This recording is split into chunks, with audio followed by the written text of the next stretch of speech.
Hello everyone, स्वागत है आप सभी का आपके अपने YouTube channel unique GK by Arvind में।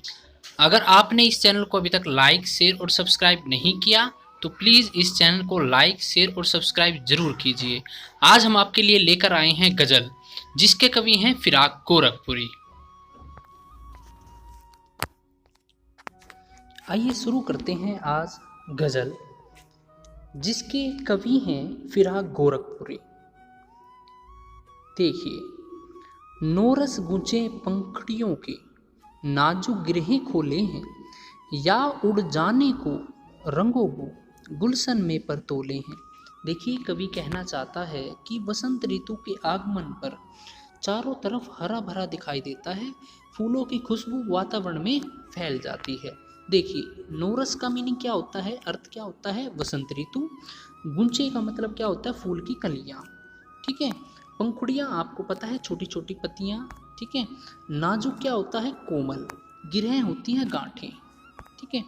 तो कवि कहना चाहता है कि नोरस अर्थात वसंत ऋतु जब आती है तो वो फूलों की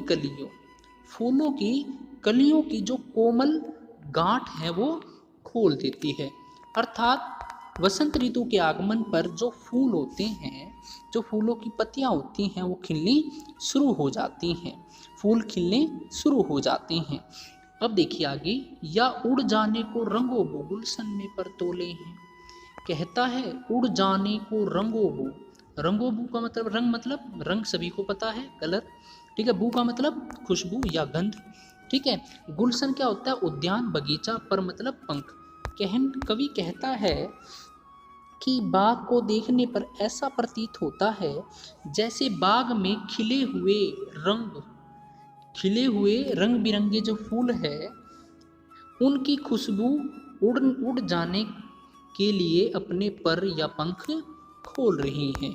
ठीक है। आगे देखिए, तारे आंख झपकावे हैं, जर्रा जर्रा सोए हैं, तुम भी सुनो हो यारो, सब में सन्नाटे कुछ बोले हैं। देखिए, कवि क्या कहना चाहता है, रात का दृश्य है, कवि तारों को देख रहा है। तारे आंख झपकावे का मतलब क्या है, तारे टिमटिमा रहे हैं। आंख झपकाना मतलब टिमटिमाते हुए प्रतीत हो रही हैं। और कवि कहता है जर्रा जर्रा सोए हैं। जर्रा जर्रा मतलब कण कण। ठीक है। प्रत्येक कण, रात को क्या होता है, चारों तरफ सन्नाटा ही सन्नाटा होता है, तो इसलिए कवि कहता है कि इस दुनिया का प्रत्येक कण सो रहा है। तुम भी सुनो हो यारो, हे यारो तुम भी सुनो, सब में सन्नाटे कुछ बोले हैं। सब का मतलब रात, रात्रि, निशा। कवि कहता है कि इस रात्रि में ये सन्नाटा भी कुछ बोल रहा है या किसी रहस्य के बारे में बता रहा है। आगे देखिए, हम हो या किस्मत हो हमारी, दोनों को एक ही काम मिला, किस्मत हमको रो लेवे है, हम किस्मत को रो ले हैं। कवि कहता है किन की बात कर रहा है, कामचोर व्यक्ति की बात कर रहा है, जो बिल्कुल भी काम नहीं करते, हमेशा काम से भागते रहते हैं।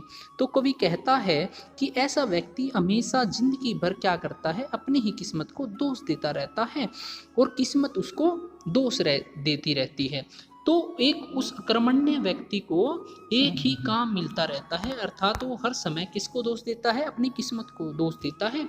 जब भी कोई काम पूरा नहीं होता या बीच में खराब हो जाता है तो किस्मत उसे रो लेती है और वो किस्मत को रो लेता है। आगे देखिए, जो मुझको बदनाम करे हैं, काश वे इतना सोच सकें, मेरा पर्दा खोले हैं या अपना पर्दा खोले हैं।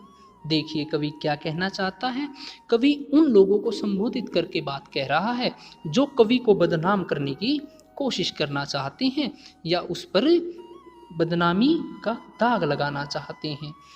वो कवि उनको कहता है कि जो मुझे बदनाम करना चाहते हैं, काश वे केवल इतना सोच सकते, कि वो केवल इतना समझ सकते कि मेरे बारे में बोलकर वो मेरा पर्दा खोले हैं। पर्दा मतलब रहस्य, किसी की बातों से पर्दा हटाना मतलब उजागर करना, किसी की बातों को, रहस्य को उजागर करना, कि वे मेरे रहस्य के बारे में या मेरी बातों के बारे में किसी को बता रही हैं या अपना पर्दा खोले हैं, या फिर वो ऐसा करके मेरी बातों का या मेरी बात रहस्य को दूसरों के सामने उजागर करके वो मेरे बारे में बता रहे हैं, या खुद अपने स्वभाव के बारे में लोगों को बता रहे हैं।